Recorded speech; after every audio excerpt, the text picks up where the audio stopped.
Greetings, my noble knights. Today we're here to talk about Final Fantasy VIII. Now this game is coming out fairly soon, the remastered, and so that's why I'm doing this video. And one of the things about Final Fantasy VIII that I personally really love, but a lot of people don't understand it, so therefore hate, is the Junction System. Now this is a mechanic that is unique to Final Fantasy VIII. You won't see it in 10, you won't see it in 9, you won't see it in 7. But it is, in a sense, kind of like an overhauled version of the materia system from the last game. So to understand it, you need to understand some of the base mechanics of 8. And they actually explain this in the tutorial, but most people kind of ignored it, so they were kind of lost. So, Final Fantasy VIII has a level-up system that's very different. One, enemies scale with you, so say you're level 10, all your boss enemies are level 15. Say you're level 20, they'll be 25, so forth and so on, all the way up to 105. So they will always be consistently solid. That's just how they work. So anyway, that being said, let's go ahead and take a look at the Junction System. So all your abilities, skills, magic, etc.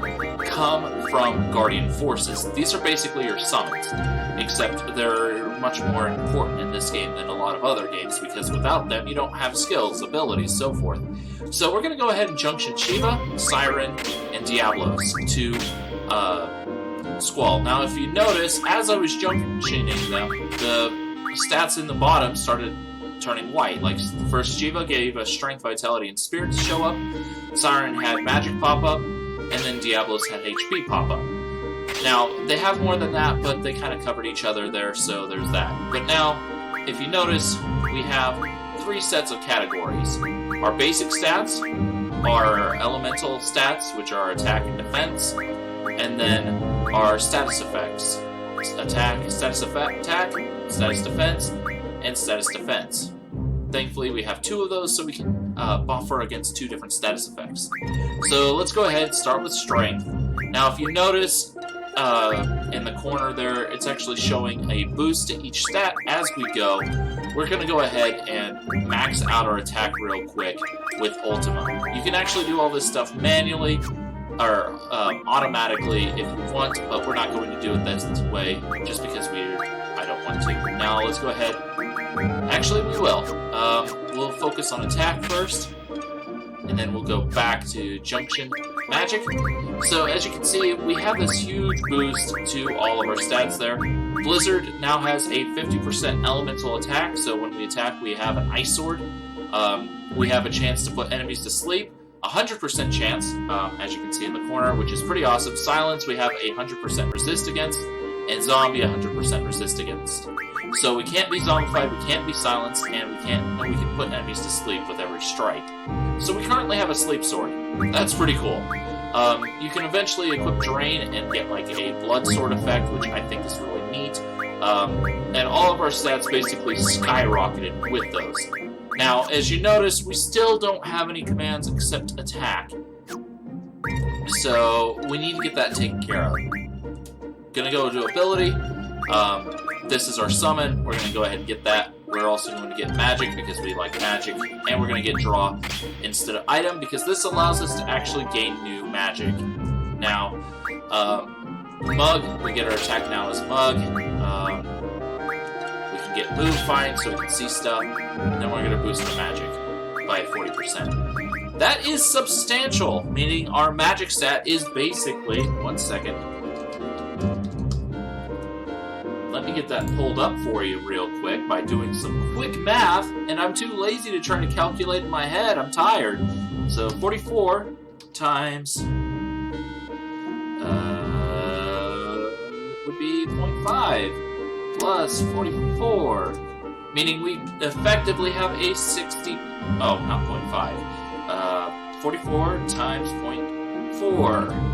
Plus 44. We currently have a 62 magic stat, which is higher than our strength because of that 40% boost, which is pretty awesome.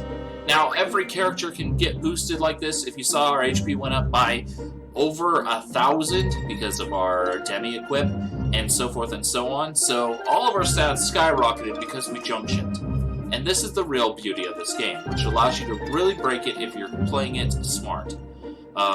For example, every time Squall hits now, he's got an ice sword that puts you to sleep and he steals from you. Wow!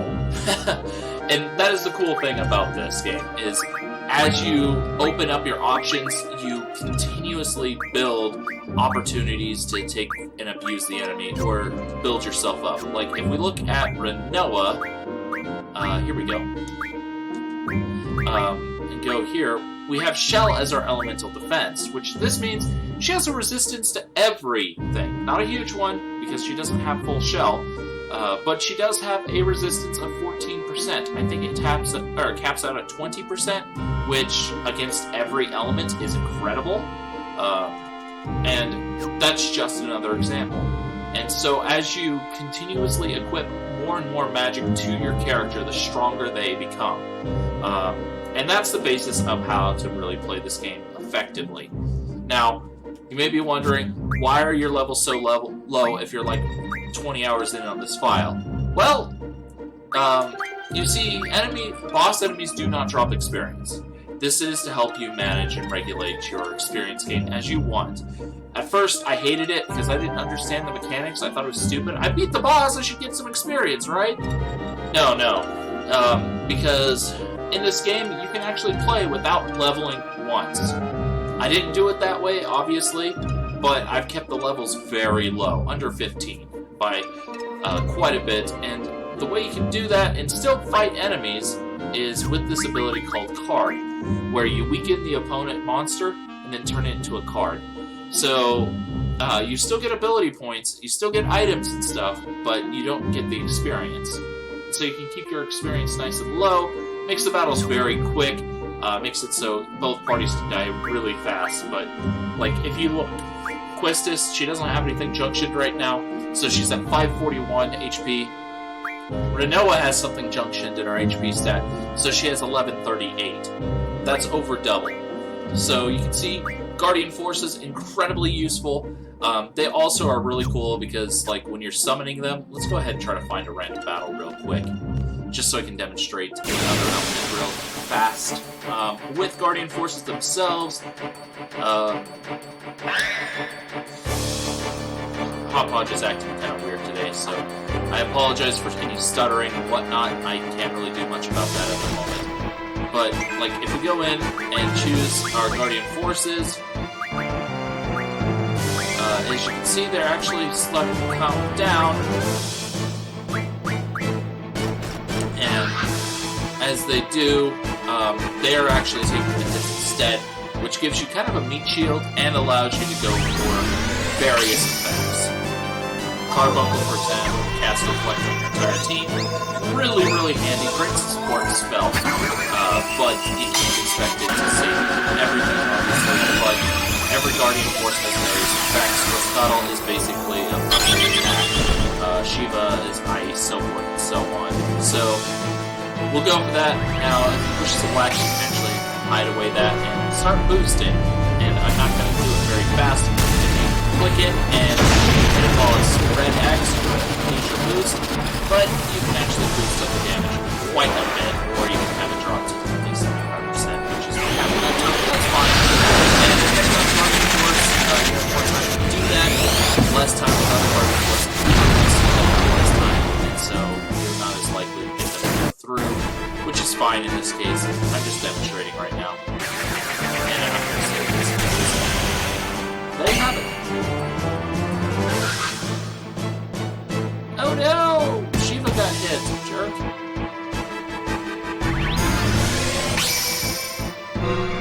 Let's see if I can actually do this properly this time.